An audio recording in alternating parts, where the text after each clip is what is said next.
네, 안녕하십니까.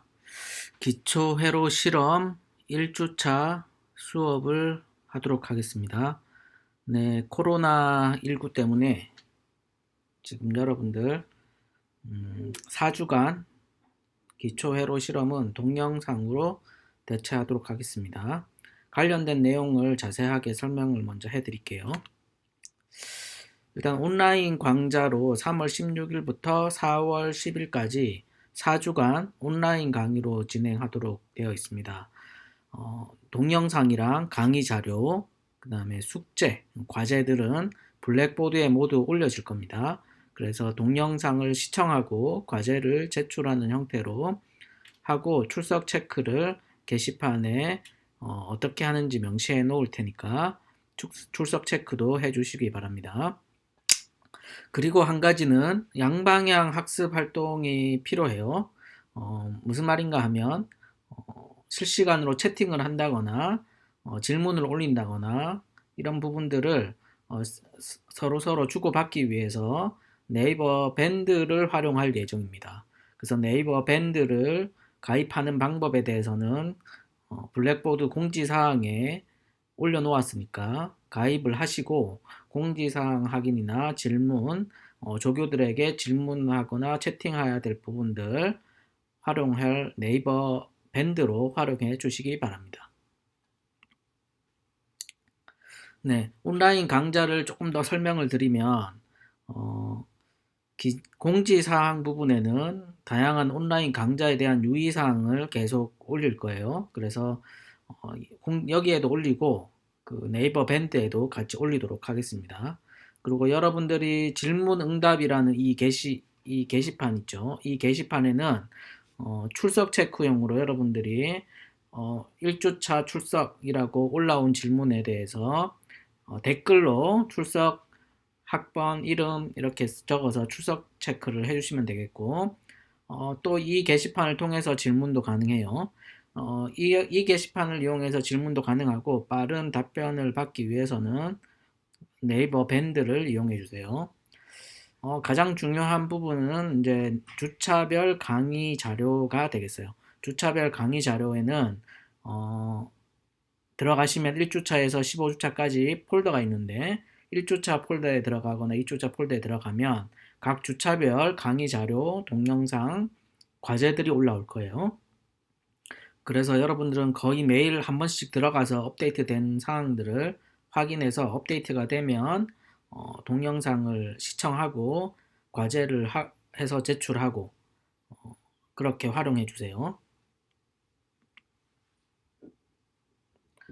네, 본 과목에 대해서 개요를 설명드릴게요.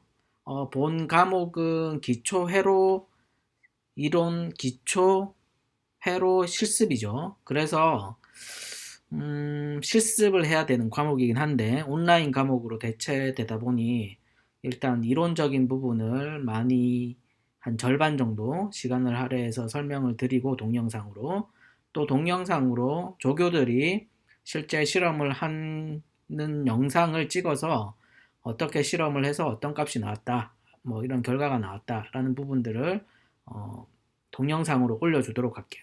그래서 여러분들이 온라인 수업이 끝나면 오프라인 수업에서 이 부분들을 충분히 활용할 수 있도록 하도록 하겠습니다.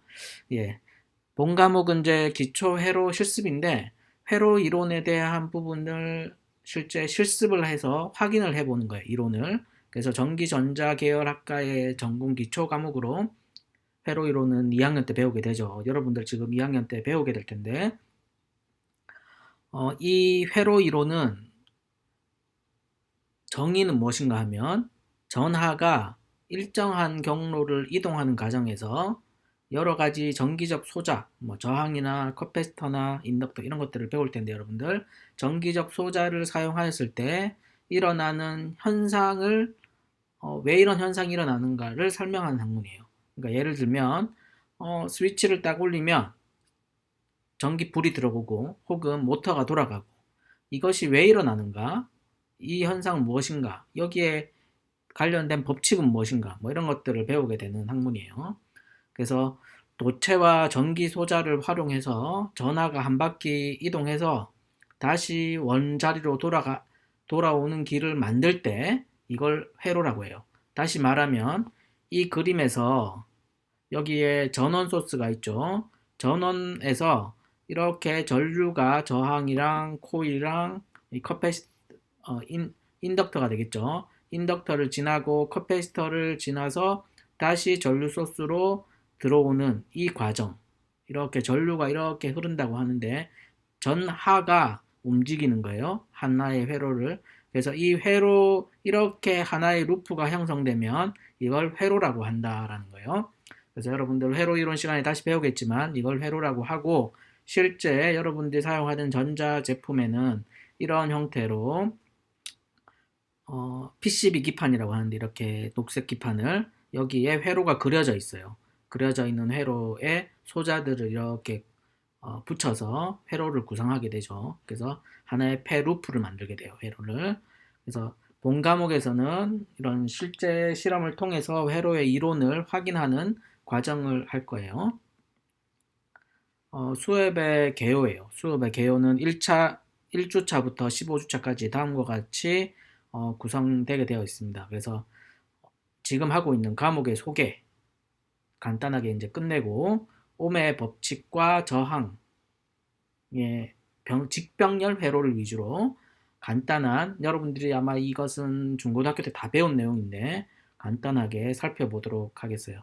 일단 이 동영상에서는 이론적인 것을 다루고 이론적인 것이 끝나면 다음 동영상에서는 조교들이 실제로 이 실습을 하는 영상을 올려두도록 할게요. 2장에서는 피스파이스 회로 시뮬레이션을 하게 됩니다. 여러분들 이 회로를 실제 여러분들이 브레드보드에 회로 소자를 꼽아서 실제 전원을 넣어서 뭐 전하가 이동을 해서 전류가 흐른다라는 현상들을 보고 하는 것들을 실제로 하기 전에 시뮬레이션을 해볼 수가 있어요.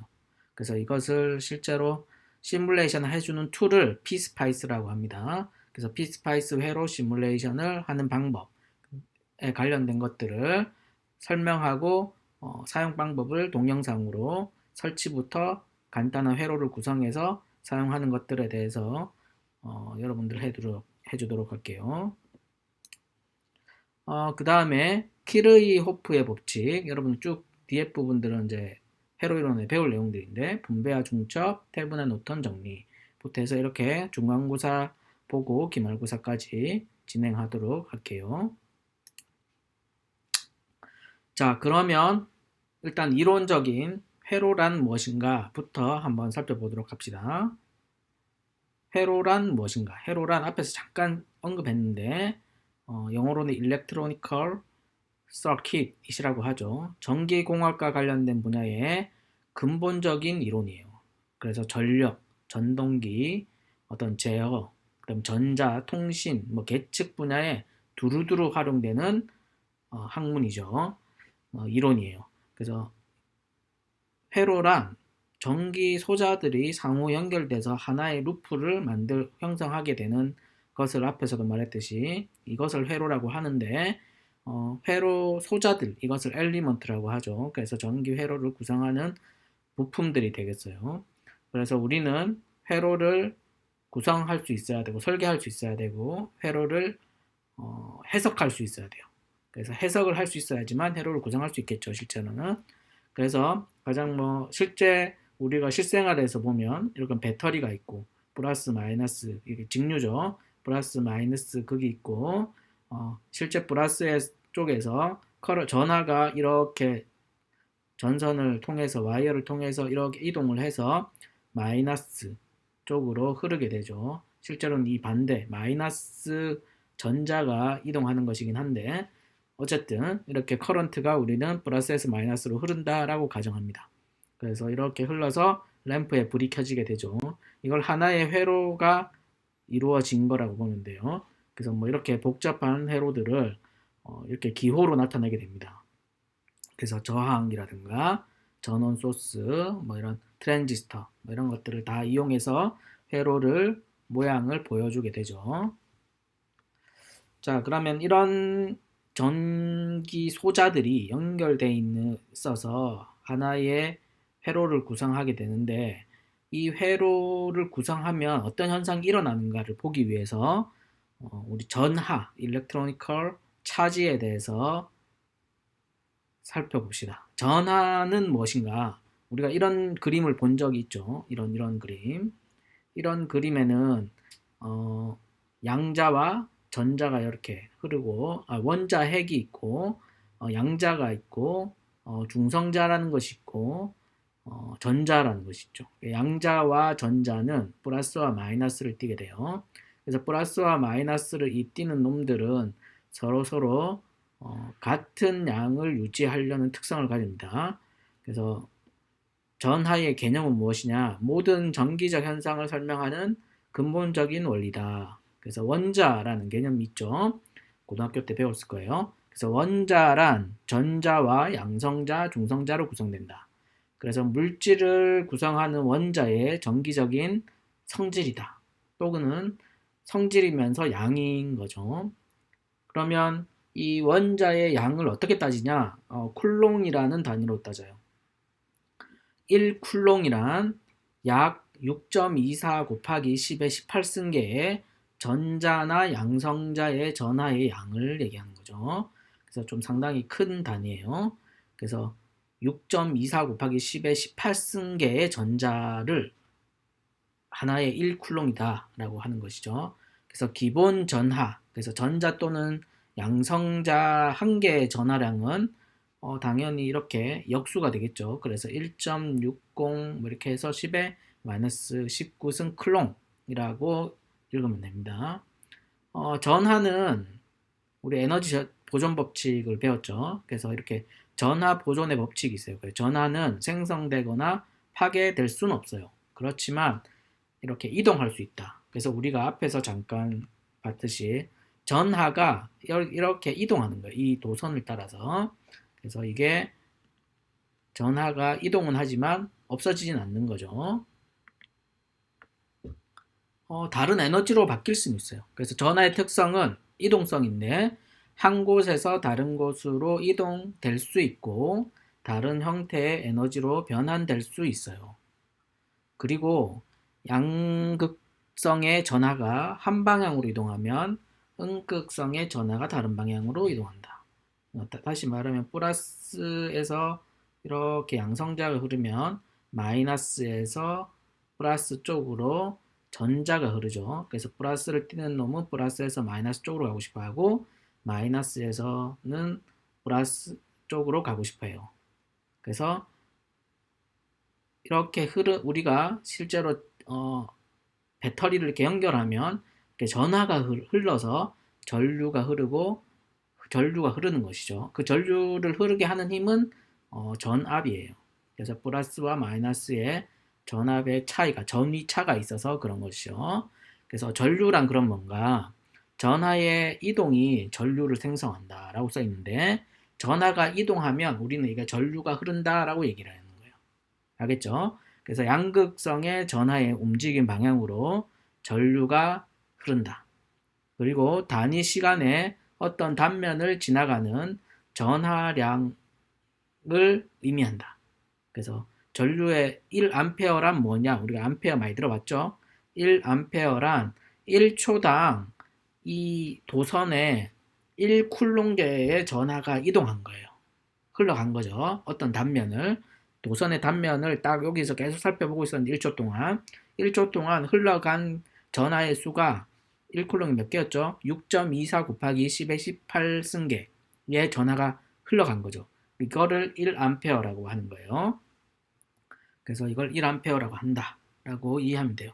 그래서 여러분들 꼭 이해해야 될 것은 전류란 무엇인가? 전류란 전하가 이동을 하는 것이다. 그래서 전하가 이동을 해서 생성되는 게 전류라고 하고 우리는 이것을 전류의 양을 1초당 몇 쿨롱이 지나갔느냐. 그래서 2쿨롱이 지나갔으면 2A가 되겠죠. 그래서 이렇게 크기를 나타낸다. 전류. 자, 그 다음에 전류가 이렇게 일정하게 계속 시간에 따라서 이 그래프처럼 시간에 따라 일정한 전류가 흐르면 이거는 직류 전류라고 하고, 시간에 따라서 전류가 이렇게 정연파를 띠듯이 이렇게 하면 교류 전류가 돼요. 그래서 어떤 사인파, 정연파가 띄면 띄는 모양의 전류. 그래서 우리 집에서 지금 사용하는 220V 이건 교류죠. 근데 우리가 사용한 1.5V 배터리 이런 것 건전지는 직류가 되겠어요. 플러스 마이너스가 있죠. 우리 집에서 사용하는 220V는 어떻게 꼽아도 상관없죠. 플러스 마이너스가 따로 없기 때문에 교류기 때문에 그래요.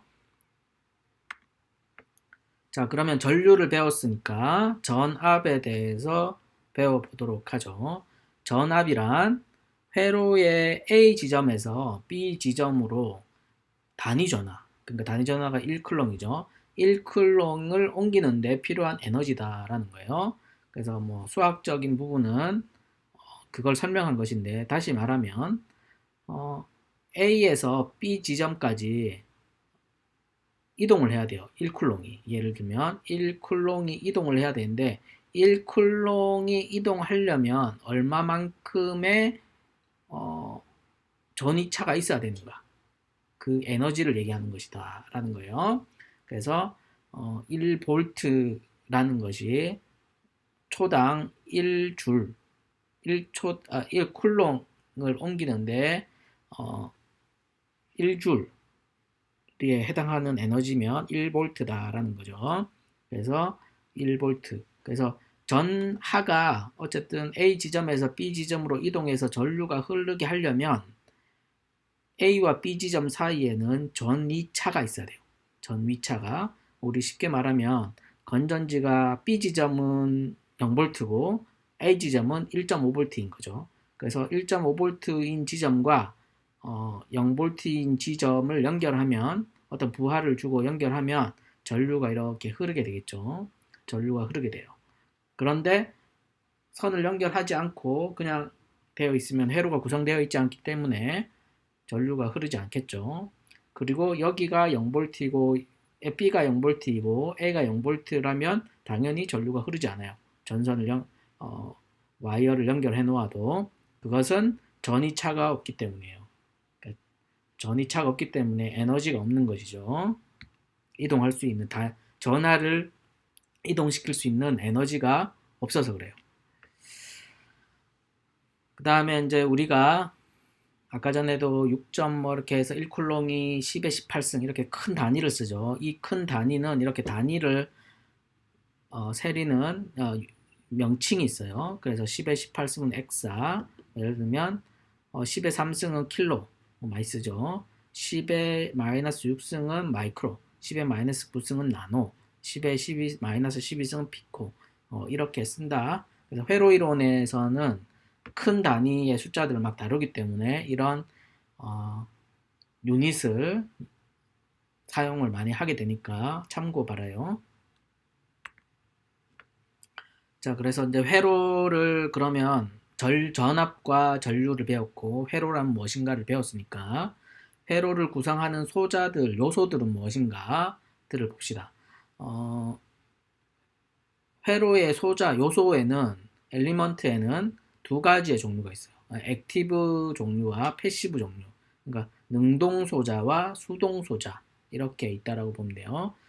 먼저 능동 소자, 액티브 엘리먼트에는 우리가 쉽게 알 수 있는 건전지처럼 배터리, 전원을 공급하는 거, 그 다음에 전원을 생산하는 제너레이터, 배터리, OP앰프라고 증폭을 하는 소자, 이런 것들이 액티브 엘리먼트가 되겠어요. 그 다음에 패시브 엘리먼트, 수동 소자예요. 수동 소자에는 에너지를 흡수하는 소자라고 하는데 보통 레지스터, 저항, 캐패시터, 그 다음에 인덕터 이런 것들이 패시브 엘리먼트 혹은 수동 소자라고 부릅니다. 네, 옴의 법칙부터 다시 시작하도록 할게요. 네, 옴의 법칙이란 여러분들이 중학교 때 다 한 번씩은 들어보고 실험도 해보셨을 거예요. 옴의 법칙이란 일단 옴의 법칙을 이해하기 전에 저항이라는 것부터 한번 보죠. 저항이란 것은 전하의 흐름을 방해하는 성질을 가진 것을 얘기합니다. 그래서 이 기호로는 이렇게 표시를 하죠. 그래서 R이라고 기호로 나타냅니다. 자, 이것은 앞에서 우리가 전류가 이 도선을 따라서 흐른다고 했죠. 흐르는 이유는 이 양단에 전이차가 있어서 이 에너지로 인해서 I가 흐른다라고 전류가 흐른다라고 볼 수 있어요. 그래서 전하가 이동하게 되는데 이 도선을 따라서 이 저항을 만나면 에너지를 쓰게 되는 겁니다. 즉, 이 R이라는 저항을 통과하려면 얼마만큼의 에너지가 필요한 거예요. 이 전압이 있어야지만 통과가 되겠죠. 저항이 아주 크다면 높은 전압이 필요하겠죠. 높은 전압이 필요할 것이고, 저항이 작다면 아주 크지 않은 전압으로도 동일한 양의 전하의 양을 전류를 흐르게 할 수 있을 거예요. 그래서 여기서 보시면 알겠지만 뭐 테프론, 글래스, 이런 페이퍼 이런 종류는 저항이 엄청나게 큰 것들, 우리가 소위 뭐 전기가 통하지 않는 물질이라고 생각들지만 그 이유는 저항이 크기 때문인 거예요. 그 다음에 실버나 쿠퍼, 구리와 같은 것들은 아주 저항이 작죠. 이 저항이 작음으로써 우리는 이런 물질들을 전기가 잘 통한다. 다시 말하면 전류가 잘 흐른다라고 보는 거죠. 저항이 작으니까요. 그래서 이 저항은 이 길이가 길면 통과돼야 될 길이가 길어지면 당연히 저항값이 커지겠죠. 그 다음에 이 고유의 이 물질마다 가지고 있는 이 저항값이 있어요. 저항값. 이 저항값에 의해서 또 결정이 나고, 그런데 이 단면적이 넓으면 그만큼 전하가 이동할 수 있는 통로가 커지는 거기 때문에 저항과는 반비례하는 거죠. 그래서 이 저항값은 고유한 저항값 곱하기 길이에는 비례하고 단면적에는 반비례하는 것이다 라고 볼 수 있어요. 그래서 이런 저항은 결국엔 전하의 흐름을 방해하는 성질을 가진 전기 소자다 라고 보면 돼요. 수동 소자겠죠. 자, 저항 잃는 법을 살펴보죠. 저항 잃는 법에서는 이렇게 우리가 저항에 이렇게 색깔띠가 그려져 있어요. 이걸로 보면 330옴짜리인데 이것은 어떻게 계산된 거냐? 주황색이죠. 그래서 3, 첫 번째 자리, 이건 두 번째 자리, 3, 다 오렌지 색깔이니까 33. 저 제일 마지막에 요 브라운색은 곱하기를 의미해요. 그래서 곱하기 10, 그래서 330, 33 곱하기 10이죠. 그 다음에 요것을 보면 4개, 그러면 요거는 여기 회색 자리죠. 이렇게 해서 첫 번째 자리는 0. 자, 그 다음에 회색, 그레이죠. 그레이가 8. 그 다음에 빨간색 2. 그래서 82 곱하기 주황색은 오렌지색 곱하기 1K. 그래서 82 곱하기 1K니까 82K가 되겠죠. 82K 옴. 그래서 이런 식으로 자릿수가 있고 곱하기 멀티플라이가 있고, 요 뒤에 부분은 허용 오차가 되겠어요. 허용 오차. 그래서 오차율이 얼마 정도 존재한다 라는 걸 명시해주는 색깔로 표현이 되는 거죠. 그래서 여러분들이 한 개 더 해볼까요? 5밴드짜리, 자, 그린 5조, 빨간색, 자, 2조, 그 다음에 브라운 1이죠. 그래서 521, 그 다음에 검정색 곱하기 1, 521옴인데, 자, 여기에 브라운 1%의 오차가 있다라는 거죠. 노란색인 경우에는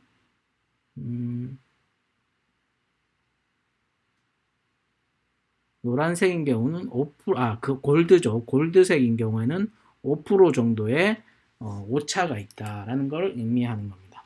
이런 식으로 저항을 읽을 수 있어요. 자, 저항 읽는 법은 다시 동영상에서 실제 실험을 하는 동영상에서 다시 자세히 설명하도록 할게요. 자, 그래서 옴의 법칙은 그러면 저항을 알아봤고 옴의 법칙은 무엇이냐? 옴의 법칙은 이렇게 얘기할 수 있어요. 저항 양단의 전압은 저항을 흐르는 전류와 직접적으로는 비례한다. 자, 무슨 말인가 하면 어떤 저항이 주어져 있어요. 어떤 저항이 있고 이 저항의 전압은 크면 클수록 어떻게 돼요? 전류가 많이 흐르게 할 수 있겠죠. 다시 말하면 전류가 많이 흐른다는 얘기는 똑같은 저항에 전압이 많이 전이차가 저항 양단에 많은 차이가 난다는 걸 또 의미하죠. 그래서 옴의 법칙이란 우리가 수학식적으로는 이렇게 쓰죠. V는 IR, 그러니까 V와 I는 저항에 대해서 비례하는 특성을 가진다라는 거예요. 자, 그러면 저항이 다시 설명해 볼게요. 저항이 어마어마하게 커요.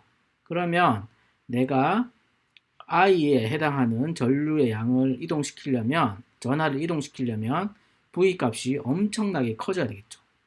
그래서 내가 1쿨롱, I가 1이라고 치면, 1A라고 치면 1초에 1쿨롱을 이동시키는데 R이라는 저항에 필요한 전압값은 V는 R이 되겠죠.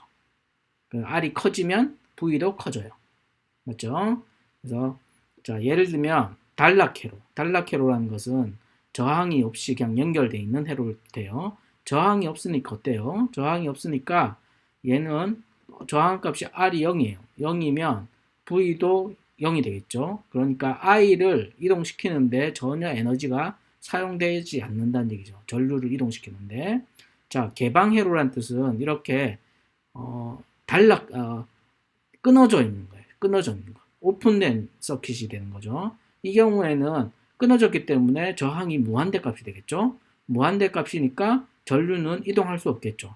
그래서 이동할 수 없다라는 거예요. 저항이 무한대다. 그러면 여기와 여기 사이, 저항 사이, 이 떨어진 사이에는 전류가 이동할 수 없다.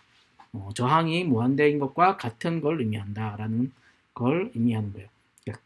그래서 다시 정리하자면 옴의 법칙은 어떤 특정 R이라는 값을 가지는 저항의 전압과 전류는 비례한다. 그래서 어떤 R에 얼마만큼의 전류를 이동시키려면 전류를 더 많이 이동시키려면 전압이 더 많이 필요하다. 그런 의미죠. 그래서 일정한 저항을 우리는 가지는 것. 그래서 선형 저항이라고 하는데 일정한 저항을 가지고 전류와 전압의 관계는 이렇게 비례하는, 여기 X축이 I고 Y축이 V죠. 그래서 비례하는 어떤 일직선상의 선형 저항을 우리는 보통 가정을 해요. 근데 실제 저항은 이렇게 완벽한 선형을 가지지 않겠죠. 우리가 수학적으로 풀이하기 위해서 일정한 값을 가지는 걸로 되어 있어요. 대부분 오차가 있기 때문에 약간의 오차를 가져요. 자, 그러면 우리가 옴의 법칙을 이렇게 간단한 예제로 한번 살펴보도록 합시다.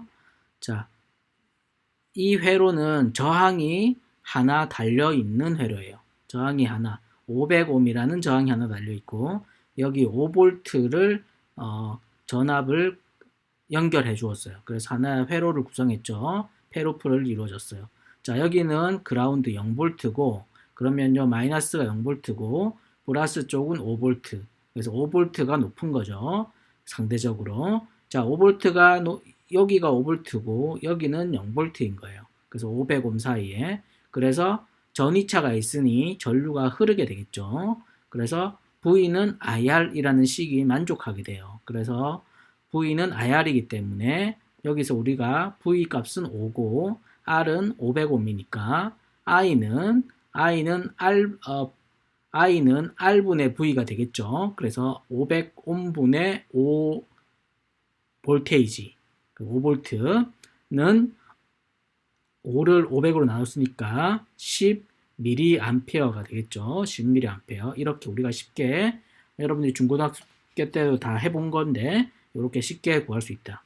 그럼 저항 R에 걸리는 전압은 V는 IR이니까 다시 V는 IR, V를 우리가 5V를 모른다고 치면, 전류를 알고 있다면 10mA 곱하기 500옴은 5V. 그래서 다시 역으로 구할 수도 있겠죠. 이게 단순한 V는 IR, 우리가 보통 외우고 있는 옴의 법칙이 되겠어요. 그 다음으로는, 옴의 법칙 다음으로는 우리가 이제 직렬 저항 회로, 직렬 저항 회로, 우리가 단순하게 저항이 이렇게 여러 개가 직렬로 연결되어 있는 경우를 얘기하는데, 직렬로 연결되어 있는 경우에는 단순하게 저항값을 다 더한 것이 전체 이 회로에 저한 것 같다라는 걸 의미하죠. 그래서 여기 R1의 전압, 그 다음에 R2에 통과하는데 쓰이는 에너지 V2, R3에 이동하는데 전하가 이동하는데 쓰이는 에너지를 V3라고 하면, 여기서부터 여기가 V 값이고 여기가 0V라고 치면 V볼트에서 에너지로 쭉 전류를 이동시키겠죠. 전하가 이동시키다가 에너지를 여기서 V1만큼 쓰고 여기서 V2만큼 쓰고 또 여기에 통과하는데 V3만큼 쓰면 볼테이지가 0이 되는 거예요. 그러면 V는 V1 플러스 V2 플러스 V3와 같은 거죠. 그래서 V1 플러스 V2 플러스 V3를 한 것은 이 V와 같아요. 이 V와 같기 때문에 V1는 I는, 근데 여기에 흐르는 전류는 모두 다 똑같겠죠. 흐를 수 있는 길이 하나이니까. 그래서 V1 값은 R1 곱하기 I, V2 값은 R2 곱하기 I, V3 값은 R3 곱하기 I. 옴의 법칙이죠. 이렇게, 그래서 요거 V 값을 V1, V2, V3를 다 더하면 V 것과 같다라는 거예요. 그래서 우리가 식을 I는 다시 다 더하면 V가 되죠. 그래서 V를 R1, R2, R3 더한 걸로 나누면, V를 나누면 I 값을 구할 수 있어요. 그러니까 I는 R분의 V니까 R의 전체 R 값은 R1 플러스 R2 플러스 R3와 같다. 이러한 식을 만족한다. 그래서 우리가 보통 직렬 저항 연결에서는 저항들을 각각을 다 더하면 전체 저항값이다 라고 우리가 보통 이해하고 있죠. 자, 이렇게 봅시다. 예제를 한번 볼게요. 직렬 저항 회로예요. 직렬 저항 회로에서 직류 전원 전압은 V, 회로에 흐르는 전류는 I라고 주어졌어요. 각 저항에 걸리는 전압은 VR1, VR2, VR3, R1, R2, R3에 각각의 전압이 이렇게 걸렸어요. 아래 그림의 회로를 브레드보드에 구현하고 전압 V를 전류와 저항값으로 나타내시오라고 되어 있죠. 자, 앞에서 이미 구했던 것인데 우리가 앞에서 배웠듯이 이 전체 저항 R은 R1 플러스 R2 플러스 R3예요. 직렬 연결이니까. 그리고 옴의 법칙을 이용해서 전압을 전류와 저항값으로 나타내면 V는 I 곱하기 R 전체 값이 되겠죠. RT라고 되어 있어요. 여기는 토탈은 I 가로하고 R1 플러스 R2 플러스 R3까지 다 더한 것과 I를 각각을 다 곱해준 것이죠. 그래서 I 곱하기 R1 플러스 I 곱하기 R2 플러스 I 곱하기 R3로 나타낼 수 있어요. 이렇게 계산할 수 있다라는 걸 여러분들 실험을 통해서 다시 확인해 볼 거예요. 일단 이론적으로 이렇게 된다라는 걸 법칙이에요. 자, 그 다음으로 병렬 저항 회로가 되겠어요. 병렬 저항 회로에서는 옴의 법칙을 그대로 또 이용하는데, 자, 이렇게 병렬 각각이 요걸 노드라고 하는데 다음에 배울 거예요. 같이 공유하면서 양단을 이렇게 하면 여기 I가 흐르죠. I가 전류가 이렇게 흐르는데 볼테이지 여기 지점과 여기 지점의 볼테이지는 각각 같겠죠. 그러니까 여기는 0V라고 보면 여기는 V볼트가 돼요. 모두 다 V볼트고, 그러면 R1의 양단의 전압과 R2의 양단의 전압과 R3 양단의 전압은 같은 V 값이 되겠죠. 그러니까 여기 그 대신 I는 이렇게 흐르다가 이 지점을 만나면 1부는 여기로 가고 1부는 여기로 와요. 그 다음에 여기서 또 이 지점에서 1부는 여기로 가고 1부는 여기로 가겠죠. 그래서 I는 I1, I2, I3로 나눠서 가요. 길이 세 가지의 길이 있죠. 그래서 이렇게 흘러서 요 지점에 오면 결국에는 또 다 만나요. 그래서 I가 이렇게 가서 퍼져서 흘렀다가 여기 와서 다시 다 만나서 이렇게 오죠. 자, 무슨 말인가 하면 앞에서 전하의 보존 법칙을 배웠어요. 그래서 이 전하는 이동은 하되 없어지지 않아요. 그래서 일부 이렇게 다른 길로 갔지만 다른 도선으로 갔지만 결국엔 여기에는 동일한 값이 다 합쳐져서 다시 돌아온다. 그래서 계속 돌 수 있는 거죠.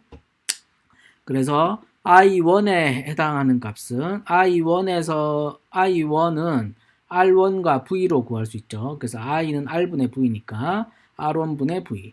I2는 여기에 전압도 V니까 R2분의 V. 여기에 전류는 I3는 R3분의 여기도 전압이 V죠. 그래서 V.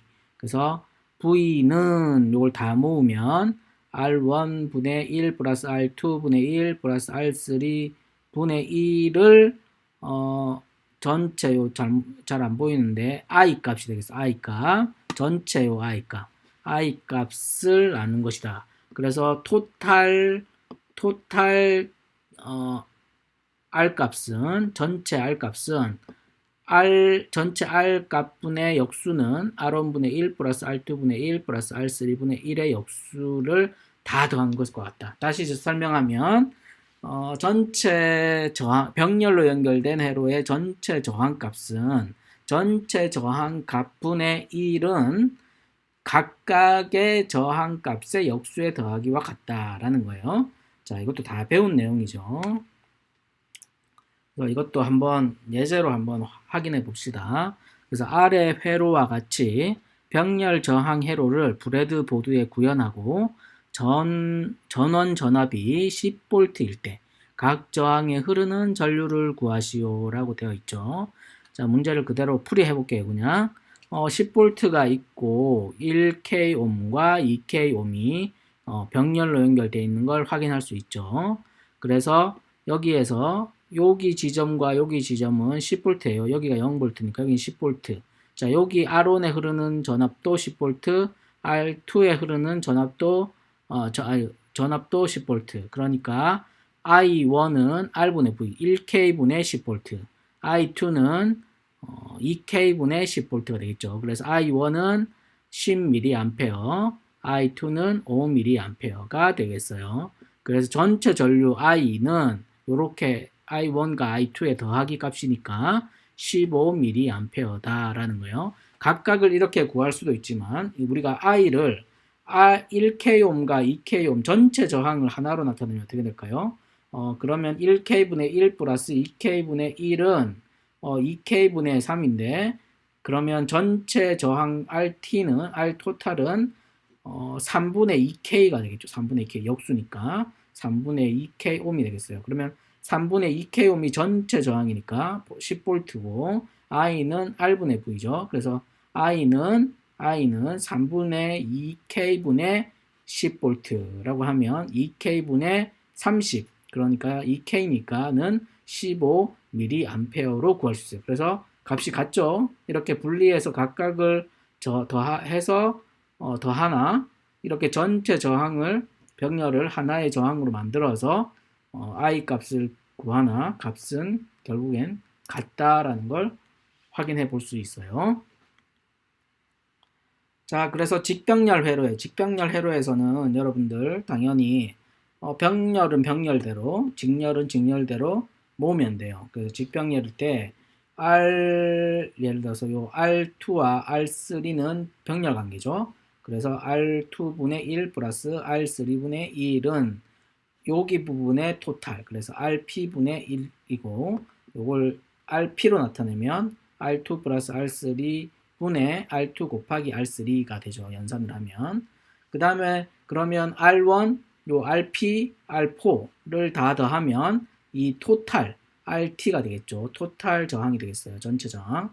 그래서 RT 값은 이렇게 구할 수 있다라고 알 수 있어요. 그럼 여기에 이제 각각의 저항 V 값이라든가 I 값을 구할 때는 옴의 법칙을 다시 이용하면 되겠죠. 자, 그래서 한번 직병렬 연결 회로의 저항 값을 한번 구해 봅시다. 그래서 직병렬 저항 회로에서 전원 전압이 10V일 때 각 저항에 흐르는 전류와 각 저항에 걸리는 전압을 구하시오라고 되어 있는데, 자, 우리 쉽게 알 수 있죠. R3와 R4는 무슨 관계예요? 병렬 연결 관계죠. 그래서 2K분의 1, 2K분의 1, 2K분의 1, 2K분의 1을 더해서 역수를 취하면 2K분의 2니까 2분의 2K가 되겠죠. 그래서 1K. 1K가 여기 저항이고, 그러면 1K, 1K, 1K. 그러면 3K가 되겠죠. 전체 저항값은. 그러면, 여기에 흐르는 I 값은, 전체 I 값은, I는 R분의 V니까, R, 3K분의 10V. 그래서 3.333mA가 되겠죠. 그래서, 여기에 전류는 요렇게 3.33mA가 요렇게 흘러서 요렇게 분배됐다가 다시 3.3이 요렇게 3.33mA가 요렇게 다시 들어오겠죠. 요렇게 저항값을 이용해서 병렬 저항을 연결하고 또 직렬 연결끼리도 연결해서 전체 저항을 구해서 I 값을 구할 수 있다라는 걸 여러분들이 알 수 있습니다. 예. 여기까지가 우리가 첫 번째 1주차 강의에서 배우는 이론에 대한 해당하는 내용이었어요. 이 이론 동영상이 끝나고 여러분들 실제 조교들이 실험하는 이 내용을 실험하는 동영상을 다시 올릴 거예요. 그 동영상을 보고 여러분들 실제 실험을 저렇게 하는구나.